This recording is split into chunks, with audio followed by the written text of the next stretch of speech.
You're now listening to the Fantasy Filler Podcast, where we put you in the driver's seat every week, all year long. In the NASCAR racing world, from top news stories, latest results, and best fantasy lineups, we'll have you up to speed and out in front before the drop of the green flag. So let's dive in with our host, Vanilla Wafers. The first points-paying race at a short track here for the 2023 season is upon us as the Cup Series and the Xfinity Series make the return to Richmond Raceway, a 0.75-mile racetrack located in the state of Virginia. We're going to be talking about today's top fantasy picks, which drivers do we want to go with and which drivers do we want to stay away from, as well as some top news stories that came out here this week, more specifically focusing on Hendrick Motorsports as they had their appeal this week. How did that play out and what does it spell for the future of the sport? All that plus more will be covered on today's episode of the Fantasy Filler Podcast. Hopefully you guys are doing well and hopefully you guys are ready here for this weekend. I am hoping for a good race to come out of here. We do have a brand new package, granted at Phoenix International Raceway. It didn't really change too much, but maybe that track didn't blend too well with the new package. That's being very optimistic, but you know, you got to find some positivity because it felt like last year Richmond and Martinsville were some of the worst races of the season. I'm just hoping that it's a little bit more exciting. I mean, Circuit of the Americas, in my opinion, ran really well. And last year at road courses, they tend to struggle really bad with the current next-gen car, or the Gen 7 if you like to call it that, since now we're in the second year for it. But here at Richmond, I'm hoping for a more positive race than we have seen in the past. But before we talk about the Richmond race, we got to talk about some big news that came out this week involving Hendrick Motorsports and their appeal heard on Wednesday. So if you guys are a little bit behind on this news story, let's refresh your brain here real quick. So, in the fourth race of the season, NASCAR was going to Phoenix International Raceway. They had some pre-race inspections, as well as this was going to be the introduction to the new short track / road course package that we are seeing this year.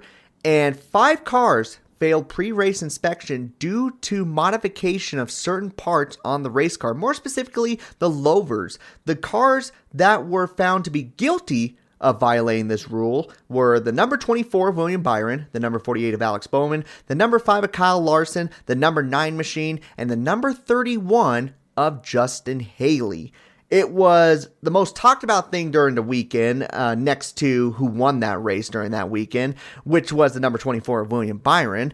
But basically everyone was talking about this, and there were some huge penalties that came out of this. Actually, the biggest penalties that we have ever seen in NASCAR, as every car at Hendrick Motorsports, minus the 9 team, as well as the number 31 car, both got 100 championship owner points and driver points deducted for their season, as well as 10 playoff points, which is the equivalent to 2 victories here in the Cup Series.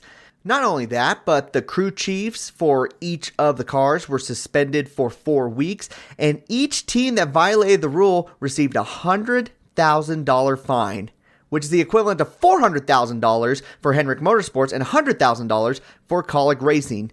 Some of the biggest penalties we have seen, actually more than the Michael Waltrip Racing situation that happened back in 2013. If you guys remember Spingate at Richmond, they basically were fixing the race and they got a $300,000 fine, as well as an indefinite suspension to Ty Norris, who was their general manager.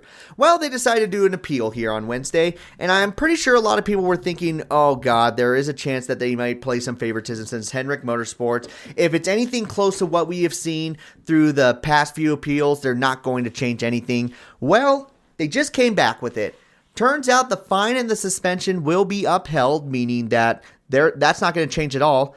However, the points have been restored for the number 5 team, the number 48 team, and the number 24 team. Remember, the 9 team did not get affected at all since Chase Elliott wasn't driving the car and Josh Berry is not really running for points. This is absolutely a shocking move by the appeal team. So shocking, in fact, that NASCAR themselves said that they were disappointed in the result. Now, I don't think I was ever going to hear that in my life, to hear that a team was going to go to an appeal board and NASCAR, the people who run the entire season, the rules and all that stuff, were disappointed by the outcome. Now, we've been hearing a lot of people talk about it.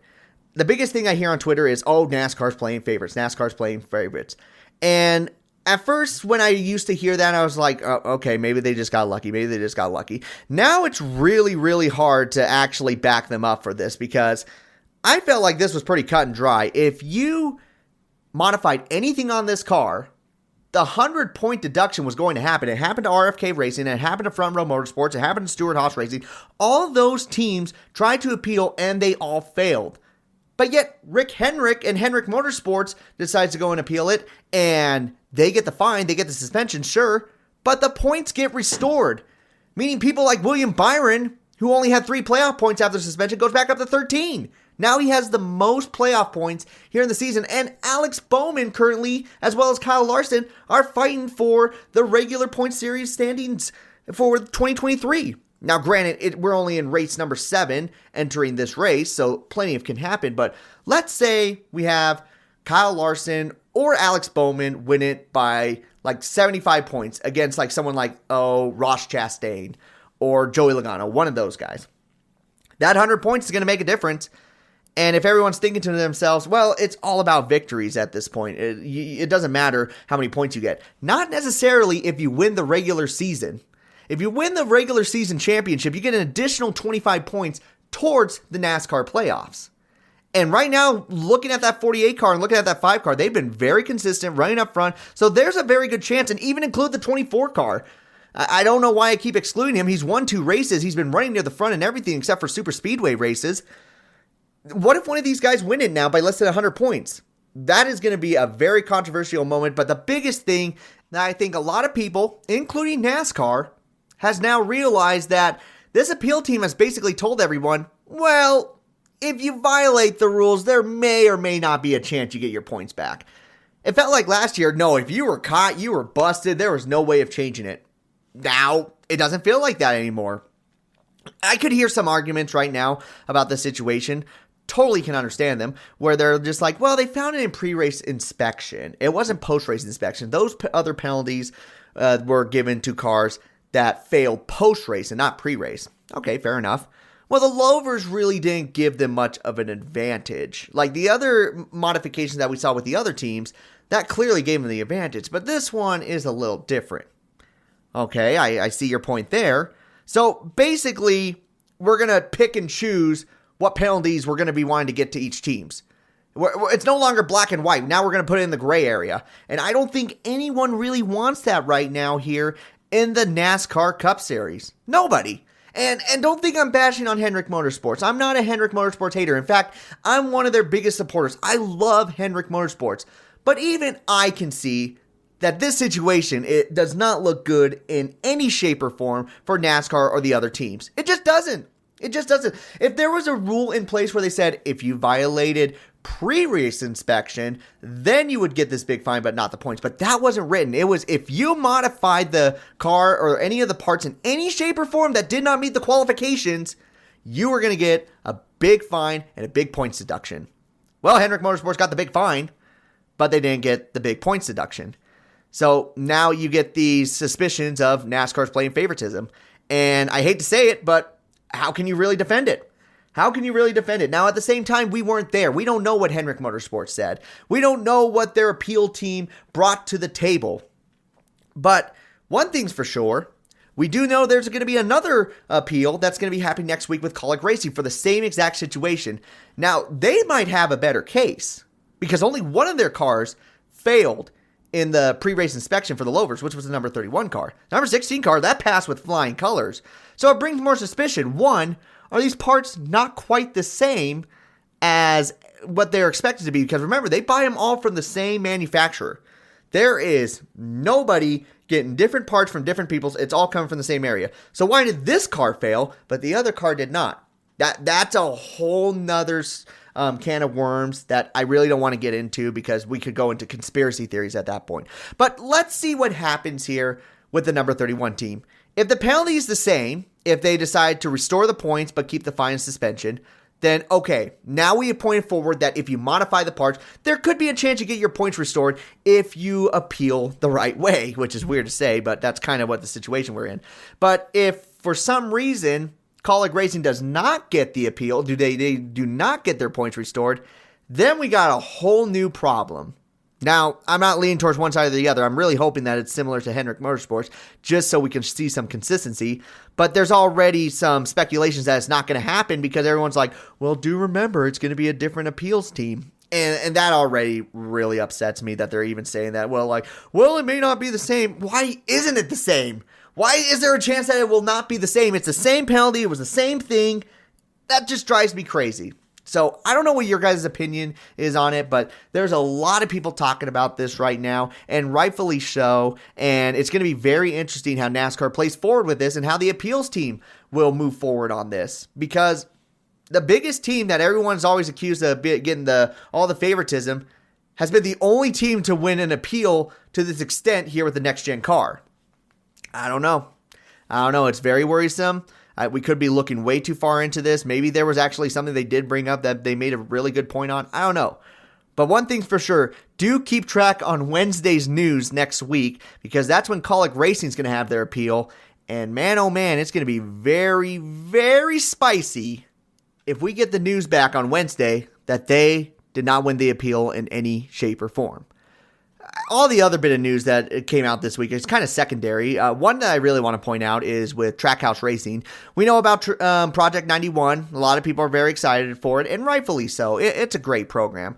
Well, looks like Justin Marks has already confirmed that they will have a new driver running the number 91 machine for the next race. However, they are not saying exactly when the next race is going to be held, nor which driver it's going to be running.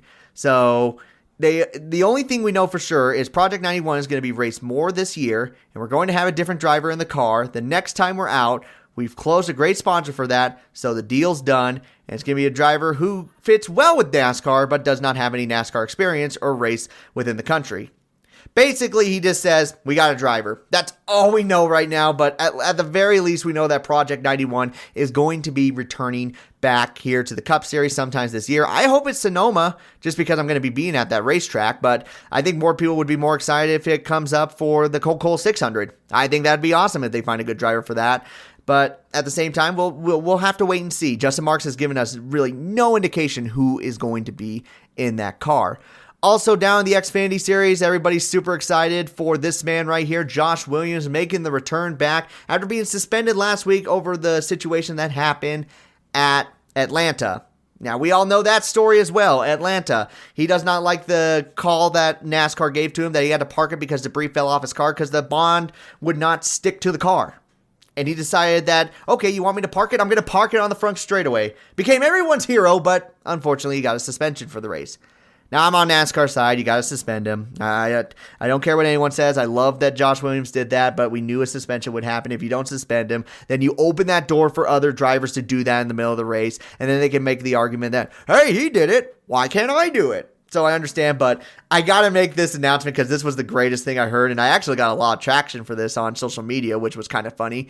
Parking Guidance Systems is going to sponsor Josh Williams and Alex LeBay after that incident. Yes, sir, Parking Guidance Systems. What an absolute W for the sponsor, for DGM Racing, and for these two drivers. You couldn't have asked for a better sponsorship after that whole ordeal. I just had to share that because that is the funniest thing and the greatest thing that I have ever seen in my life. And oh, by the way, there's going to be a slogan for it. It's now going to say, park it in Victory Lane. Just, what a crazy situation for Josh Williams. Usually this would damage a career, but this has made his career, excelled it way further than anyone ever thought it would happen. And I just got to give a shout out to that. That's just really, really great and really, really funny to look at. And, oh, wow, we just got an update here from jski.com. If you guys don't know what jski.com is, they give us the latest news here in the NASCAR racing world. Go check out that website. They're really good at giving out the news stories. But they just gave us the update that Cup Tech has been completed. All the cars were able to make it through first inspection except for 3 cars. Todd Gilliland in the number 38, Justin Haley in the number 31, and Chandler Smith in the number 13. Do remember Chandler Smith is the only open charter car that's going to be racing here this weekend. Through second inspection of these 3 cars, 2 were able to pass except for Todd Gilliland. This is a big fail because at this point what happens is he loses a crew member and pit selection. There might even be a time that he has to go down pit road at the beginning of the race, cannot cannot confirm that yet at the moment, but it looks like he's not going to be failing a third time, but still big news for the number 38 team. They're already starting off on a bad note here this weekend. I figured I would share that with you guys real quickly because it looks like it's going to be his engineer that will be ejected from the race. While we're on the topic of Richmond Raceway, the Toyota Owners 400, it is now time to dive into our fantasy picks. Now, at this point, I would introduce the guest. Actually, I would do it beforehand, but unfortunately, we don't have a guest once again. So, you know what, guys?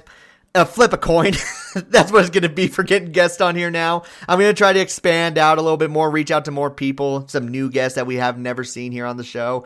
But it's going to be me here once again. But based on what my friends have told me and some of the guests that have come on to the show, our picks were mostly the same. So, yes, you're going to get my opinions and drivers that I think are going to be doing the best here this weekend, but it's going to blend well with them. So, don't worry. You're not just getting it from one guy. Now, last week, unfortunately, at Circuit of the Americas, we let you down once again. And I don't know if we let you down so much or it was really the late race cautions. ¿Por qué los dos? I think it was both of us, unfortunately.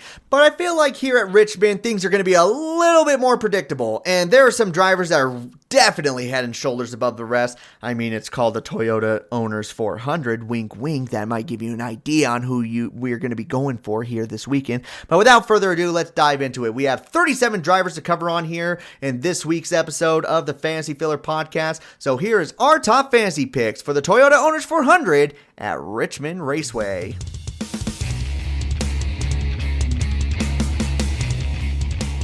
Alrighty guys, so you know how this works. You have 6 drivers that you're going to be using here this weekend at Richmond Raceway. 5 of them will count towards your points, and you're going to have 1 in the garage area just in case something happens to one of your other drivers. You're also going to have 4 fantasy matchups that we will talk about which ones are the better options to go with. And you can only use 1 driver 10 times for the first 26 races. So be smart on who you go with here this weekend. This weekend, though, I'm looking at the stats, and man, probably going to be mostly Toyotas that we're going to be talking about here. Obviously, here for the top picks, I include at least 1 driver from each manufacturer, so don't worry, I'm going to do that. But let's include the Toyotas starting off here. These top picks are going to be drivers that we think that are not only going to score a lot of fantasy points, but they're also going to be running for the victory as well. Here's my pick to win this race, and I feel like this is a really good option to go with, and I don't think people have used him nearly as much as some of the other Toyota drivers we've talked about, but he's still a really, really good pick. I think the person who's going to go into victory lane here this weekend is going to be the number 11 of Denny Hamlin. Yes, Denny Hamlin has always been dominant here at this racetrack. It's basically his hometown track, and he has shown it in his results the last couple of years. Here, his worst finish in the last 4 races here has been a 4th place finish, including 1 victory and 2 races where he led 197 plus laps. Either way, regardless, he's going to be up there near the front. He's going to be scoring you stage points. Denny Hamlin does not show any signs that he's going to be struggling here in this race. And, I mean, his worst finish in the last 5-6 years has been a 16th place finish. And I don't know exactly what happened to him in that race because he qualified second. He ran near the front. Fortunately, didn't lead any laps, but he was still there in the mix. I think it could have been a pit strategy. It could have been during the time when Richmond was in the playoffs and they were just trying things out. I don't know exactly. But other races, he is just running around in the top 5 always. And I will be very surprised if he's running anywhere worse than 6 in this race. Denny Hamlin, definitely a top pick for me. Let's move to the Fords here real quick before I touch on anybody else in the Toyota camp. Let's talk about our top running Ford here. I think we have to go with the number 4 of Kevin Harvick. Kevin Harvick has always shown consistency here at this racetrack, especially last year. Last year, this was his best track statistic-wise, as he was able to finish 1st and 2nd. That one that he was able to get the victory was in the fall race, led 55 laps, and his average running position was in the top 10 throughout the entire race. And that's not just a fluke either. In 2021, his average running position was in 9th and 7th. That's including times going down pit road. Maybe you got a penalty. Maybe someone struggled in the middle of the spring race. I remember for him in 2021, he finished 24th in that race. But even then, finished 24th, his average running position was still 7th.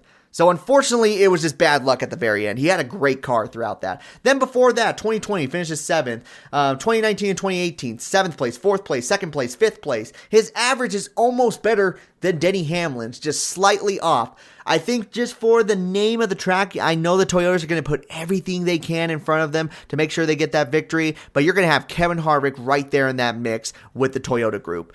We have covered on a Toyota. We have covered on a Ford. Now it is time to include a Chevrolet. And man, there's some good Chevrolets that I like here on this list. But I think we got to go with the guy who almost won this race last year. He's still on such a hot streak. We cannot stay away from him. The number 24 of William Byron has to be looked as a top pick here this weekend. Led 122 laps in the 2022 race.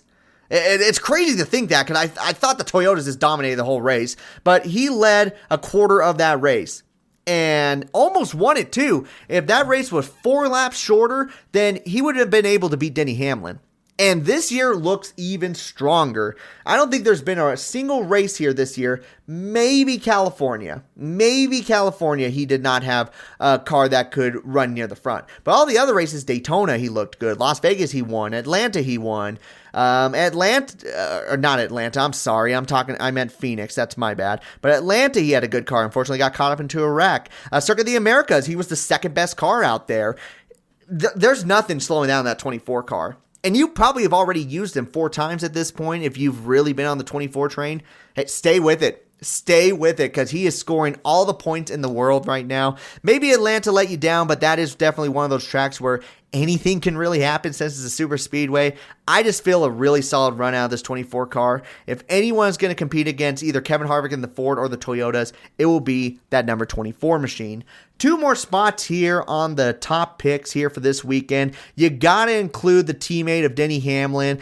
I'm talking more specifically about the number 20 of Christopher Bell. If you don't know who Eric Estep is one of the top YouTubers in the NASCAR racing world, and he says his top pick is Christopher Bell to win this race. And to be honest with you, I really can't argue with it.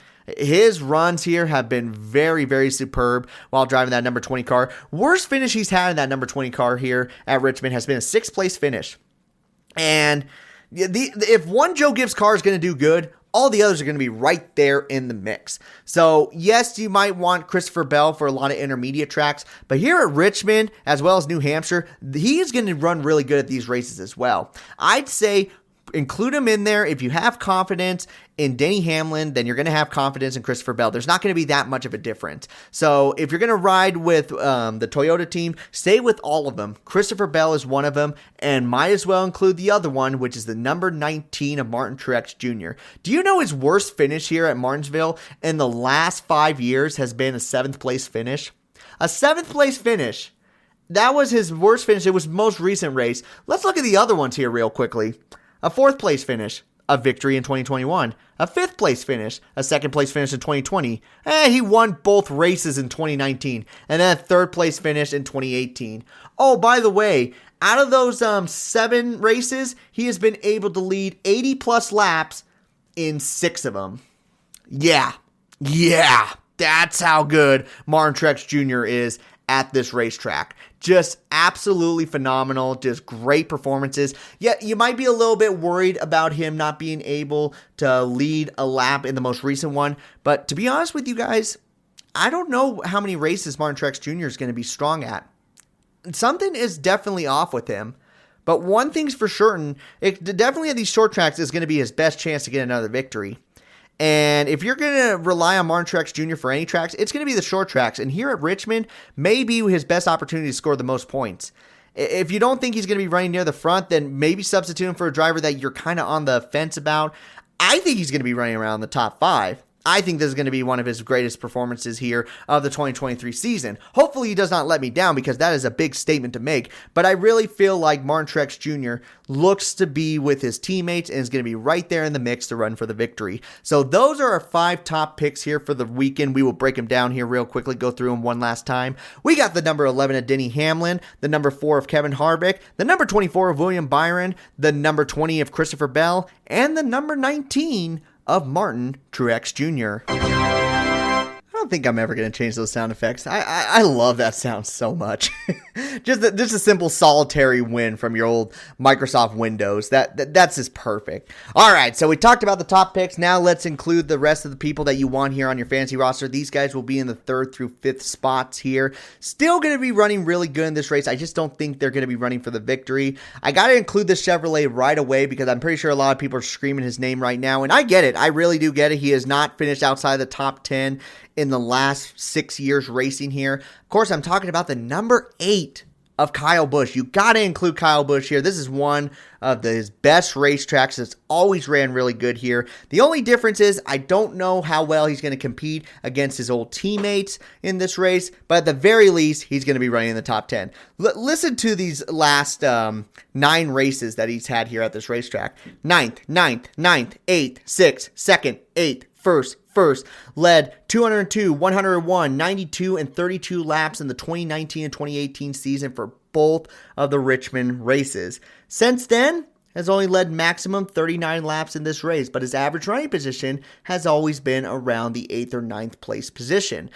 I think he's going to be running a little bit better. You can definitely tell that this year with that number 8 car, there's a great mix right there. He is running really well. He's blending well with Richard Childress Racing. He's been competitive at a lot of racetracks already this year. I think maybe there's been 2 of them where he wasn't nearly at the same level that we thought he was going to be.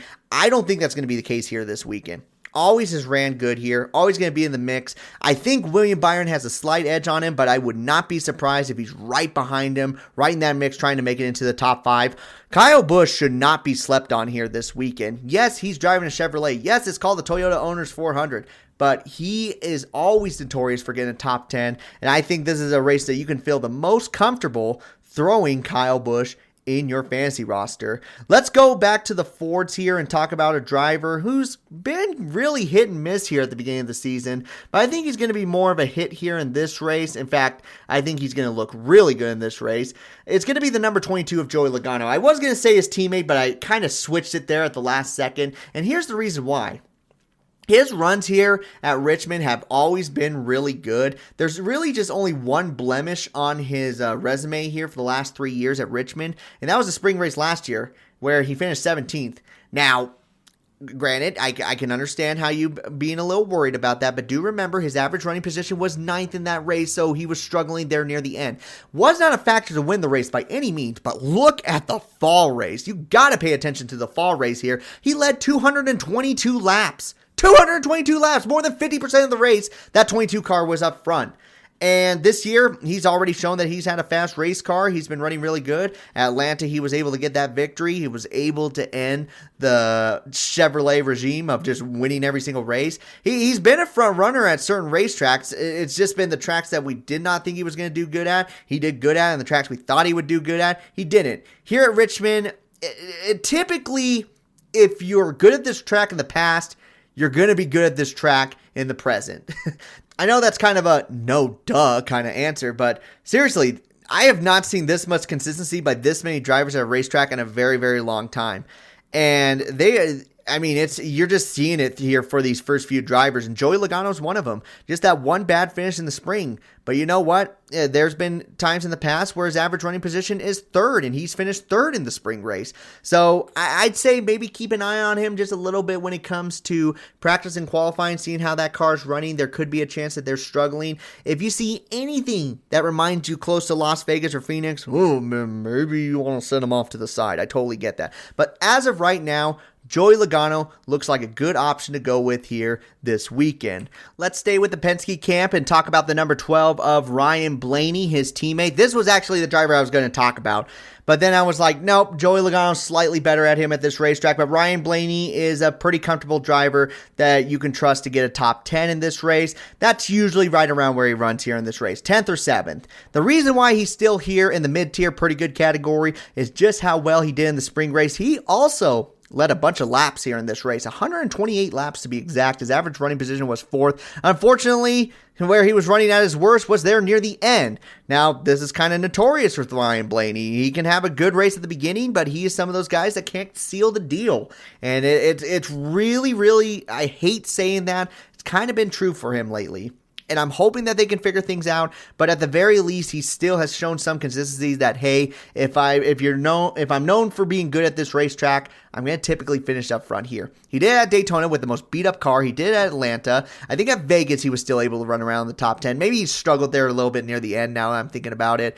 But for the most part, he's been running fairly good at tracks that we know he can run good at. And here at Richmond, he's been known in the past to run really good here. Don't expect him to be running for the victory. I don't think it's going to be anything similar to what he did in the spring race, but expect a top 10 out of him. Expect a solid top 10. I wouldn't put him above Kyle Busch or Joey Logano, so he's more of a 4th or 5th pick for you. But if you don't think the Toyotas are going to really do as good as I think they're going to, then maybe include someone like a Ryan Blaney. He's a good little pick to have in there in case something happens to the Joe Gibbs Racing Cam. Moving on, let's talk about the surprise winner of this race just a couple years ago. Of course, I'm going to be talking about the number 48 of Alex Bowman. If Alex Bowman's going to do good here at Richmond, it's going to be in the spring race. The spring race is where he's been able to figure it out. Yes, his qualifying has not been the most impressive here during the springtime, but the man can somehow finish near the front. And we have seen now that, yes, we don't have Blake Harris up there on the pit box. It's not slowing him down. We saw it at Circuit of the Americas. It is not slowing him down in any shape or form. I think he also did really good in the Atlanta race. I would have to go back and double check just to make sure, because for some reason, Alex Bowman's last result there is just throwing me off. But we've seen the consistency. He's one of the most consistent guys out there. He's right there with William Byron, just running near the front. Maybe not a contender for victories, but still very, very consistent. And that's kind of what you want right now. You want someone with consistency, and he's riding on that cloud right now. And there's no reason to step away from Alex Bowman. Alex Bowman could make a strategy. He could be trying to get his victory. I mean, there's a good reason for him to do that. His teammates have been close to getting victories already. In fact, William Byron's won 2 races. So expect Alex Bowman to throw some type of strategy out there. It could lead to maybe some stage points. It could lead to him running for the victory. Either way, I think you can see that 48 car running around in the top 10 when it's all said and done. Now for the final spot here in the mid-tier category, we already got some really good picks here. I don't really want to go on someone who could potentially maybe or potentially not, but I feel more comfortable about using this pick. Yes, he let us down in the race at Circuit of the Americas, but we should have known better. We should have known better because in the past, he really hasn't shown results at road courses.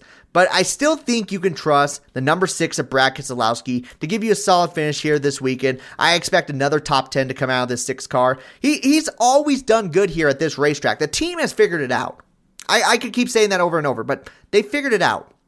And his last few finishes here, even when the team was struggling, he was still right around the 12th position. I expect him to be running more around like the 8th or 7th position. I really do believe that.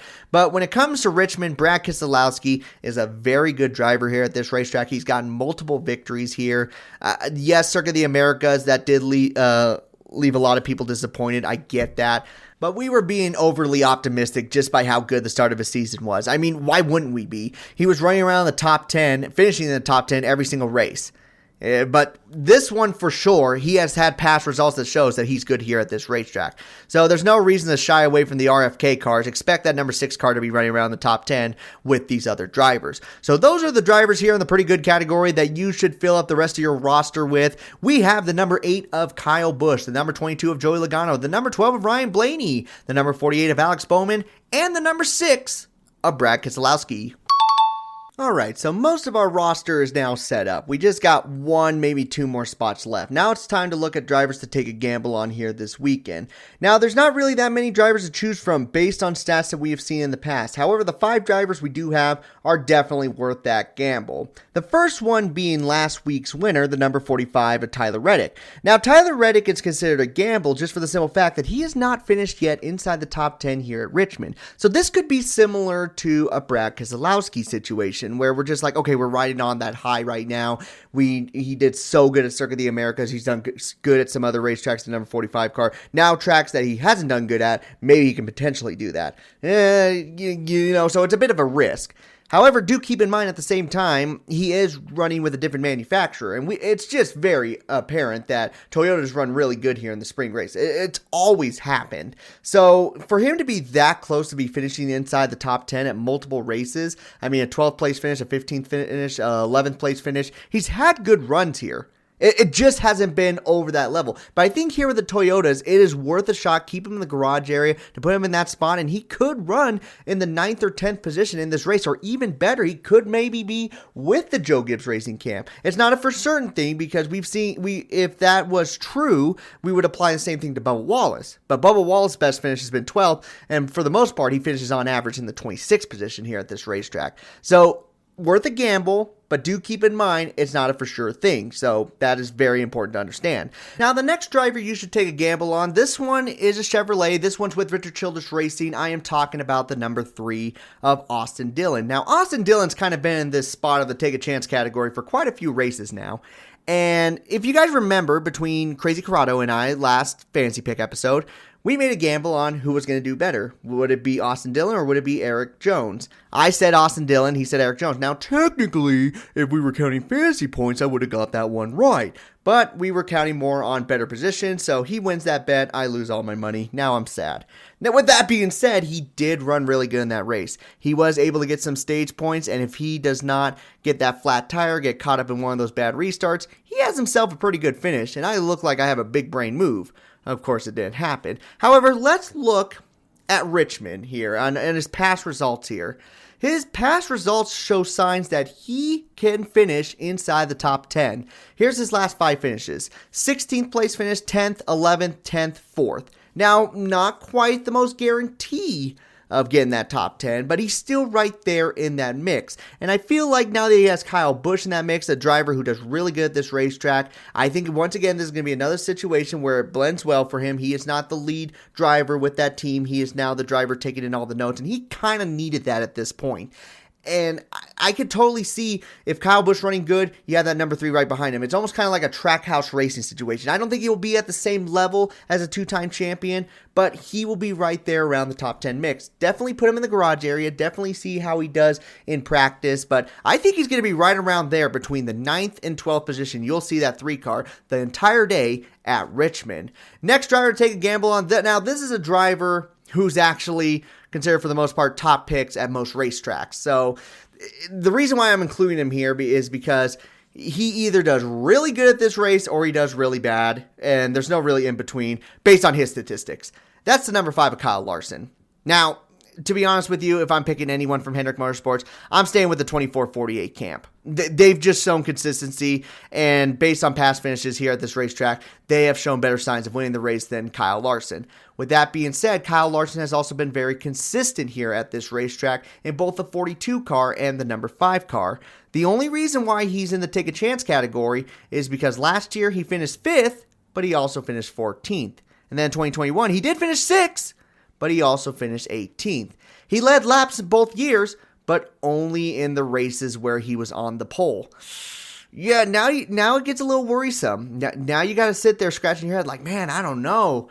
It could be worth the gamble. It could not be. Look, there is a chance that he's going to be at the same level as William Byron and Alex Bowman. If you want to take a chance on Kyle Larson getting a good race here, there's a pretty good shot that he'll be running around inside the top 5. But you got to ask yourself, is there only 9 races that you can see here throughout the regular season that he has a really good run? Or do you see more than 9 races like, oh yeah, he could do good at 12 races, and I got to figure out which races he's going to be the best at? Then do you want to include the Richmond race where he may or may not be? I'd say keep him in the garage area at best, see how he does in the first 2 stages, and if he scores like maybe 12 or more fantasy points, then yeah, I would include him on my fantasy roster, keep him on there and garage somebody else.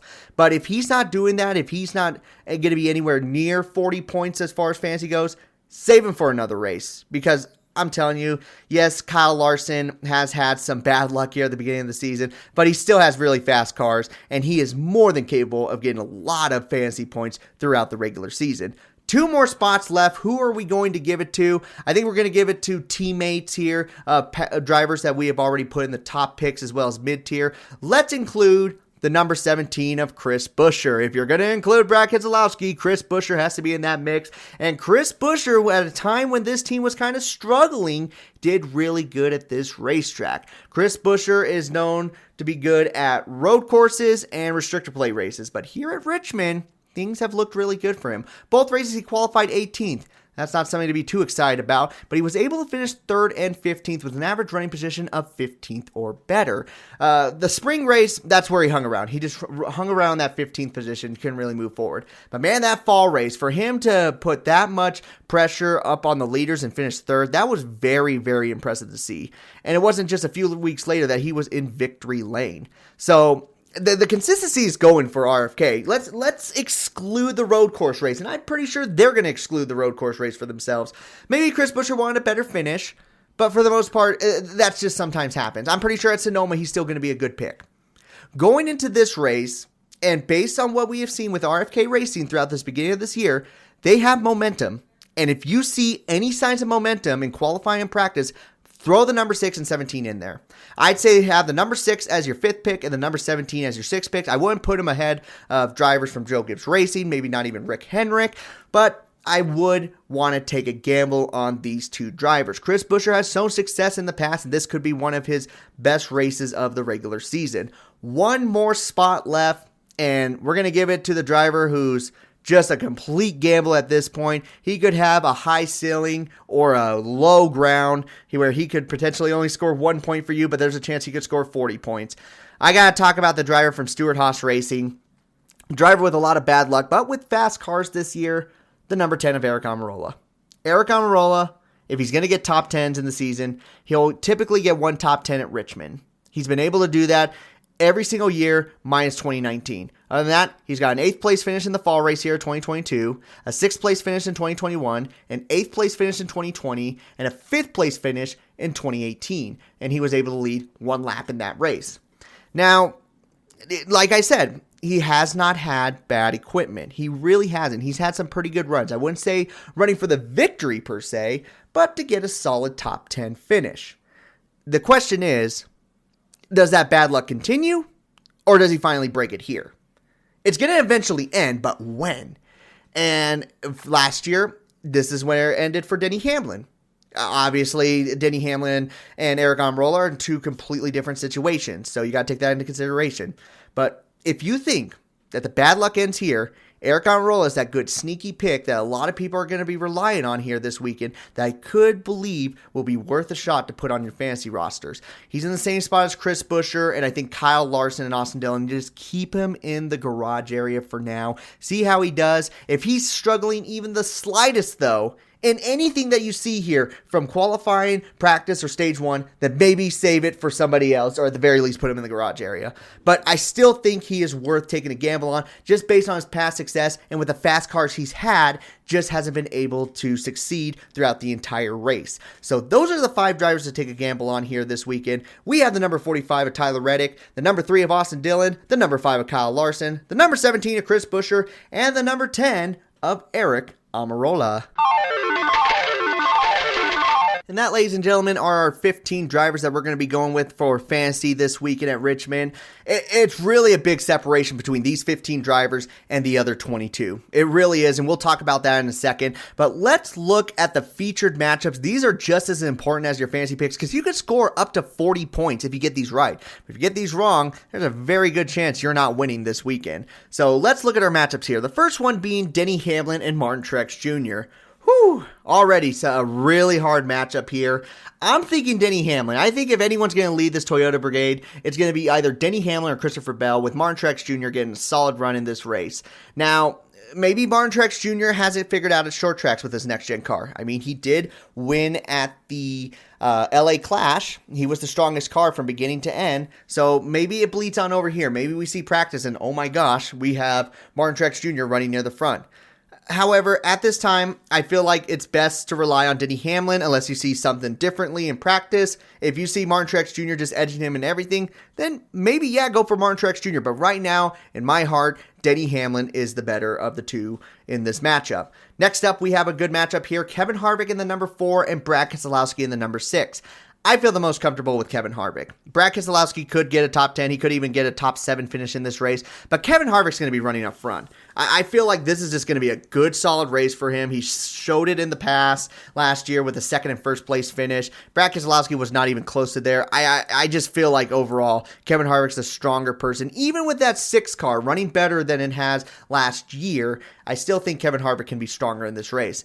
Next, we have Christopher Bell and Joey Logano. Another tough matchup here, to say the least. We have 2 really good drivers, and both of them could easily have a shot to win this race, but I'm sticking with the Toyota camp. I still like the Toyotas more than the Fords right now, and Christopher Bell should be a great driver to go with here in this race. I have him as a top pick, slightly ahead of Joey Logano. Joey Logano will have a good run. I'm pretty sure he'll even lead laps too.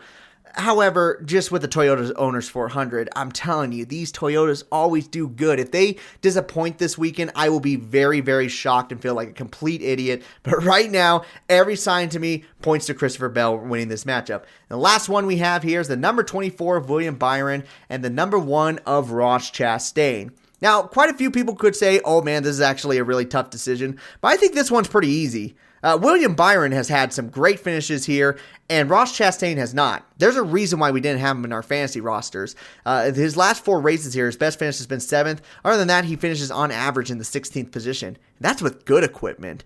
William Byron, on the other hand, he has finished more times in the top 11 than he has outside the top 11 in the last 5 races. And I just feel more comfortable with the momentum right now. Ross Chastain and Trackhouse Racing still really good over there. They're still really strong, but the 24 car has been stronger at this point. Stay with William Byron in this featured matchup. I think he's just being stronger and having better performances right now. I don't think he's going to disappoint you in this race. So out of the 4 matchups, we got Denny Hamlin in the 11, Kevin Harvick in the 4, the number 20 of Christopher Bell, and the number 24 of William Byron. We picked all the top drivers and none of the bottom drivers.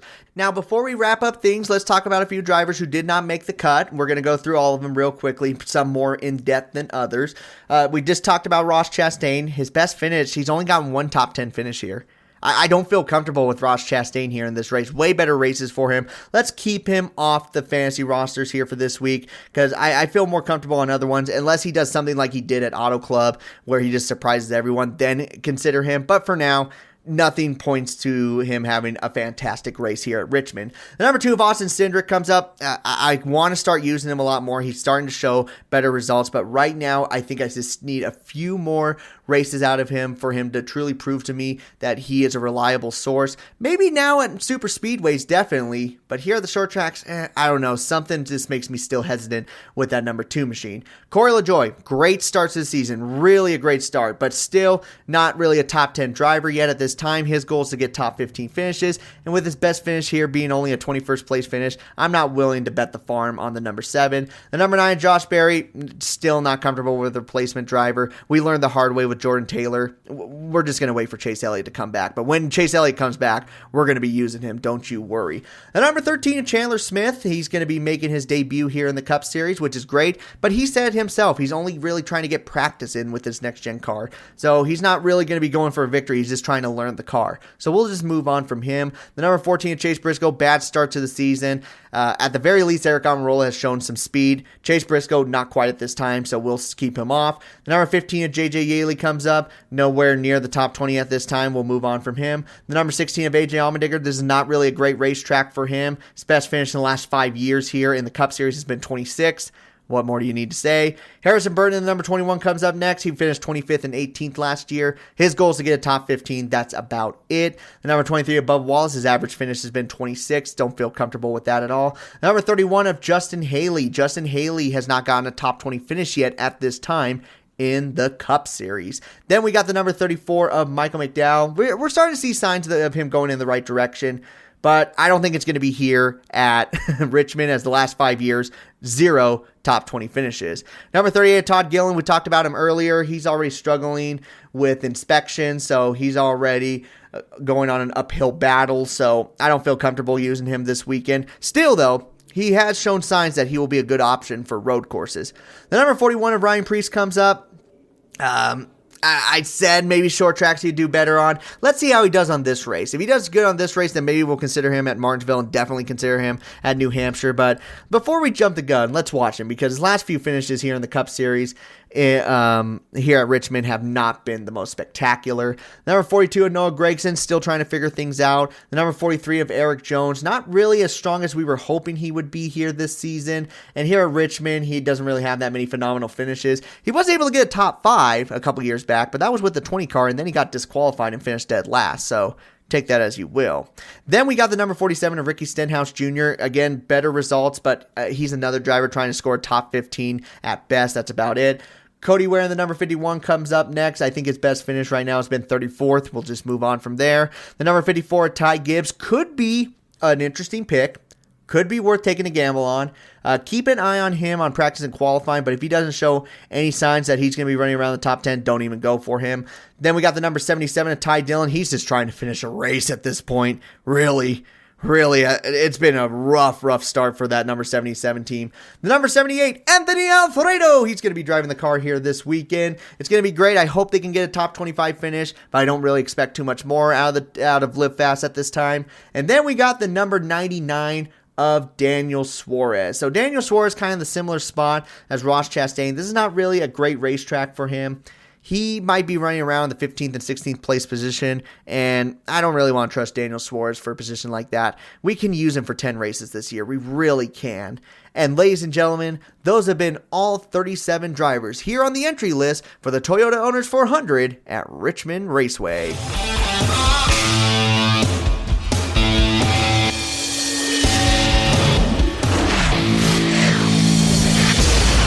That will conclude our fantasy picks for today's episode, guys. Thank you so much for listening. Fortunately, we couldn't get a guest on today, but to be honest with you, I talked to them before today's recording, and they had the same picks. They really did. So I don't think we really missed too much. Most of them were going for Toyotas. Some of them saying Kevin Harvick. So we got those guys as the top pick. So I think we're going to do okay. For our social media right now, we're really close to 10,000 followers on TikTok. That is a huge accomplishment. Just about 290 something people away. So just right there. If you want to watch any NASCAR related videos on TikTok, look me up at Vanilla Wafers. I do guess the NASCAR drivers, NASCAR trading cards. I look at those, more specifically 2017. And then NASCAR Therapy, where we kind of just make fun of stuff that goes on during the race, like the most extreme versions of each driver. That's been a lot of fun, and you guys absolutely love that. So, again, that's TikTok. YouTube, I'm getting ready to post a video here soon in the next couple of days. It's going to be regarding the lack of respect on the racetrack. How has it led to this point? Because I think Kyle Busch is correct on his statement. However, it hasn't just happened overnight. It's been years and years and years leading up to this point, and I think everyone in the sport is guilty one way or another. I go more in depth on it in the video, so that should be coming out here in the next few days. And then if you want to follow me and talk to me during race day, Twitter's the best spot. Again, at Vanilla Wafers. I've had some interesting tweets that got a lot of traction lately, which has been really cool. Never really seen traction on Twitter except for just me just talking to you guys, which is always a great privilege. So if you want to follow me there and ask any questions, I usually try to get back to you as soon as I can. But let's see how Richmond plays out. I'm hoping it's a really good race. I'm hoping it's not a snooze fest. The race is on Sunday at 3:30 p.m. Eastern on Fox Sports 1. Let's hope that the Fox Sport coverage is a little bit better from the last few races. Not going to be too excited, but hey, we got Larry McReynolds, and Larry McReynolds can always make a race pretty exciting. So let's wrap things up there. I have been your host, Vanilla Wafers, and I've been able to lead you to the front of the field. So why don't we grab that checkered flag, do some burnouts, and head on out. So you all take care. This has been the Fantasy Filler Podcast.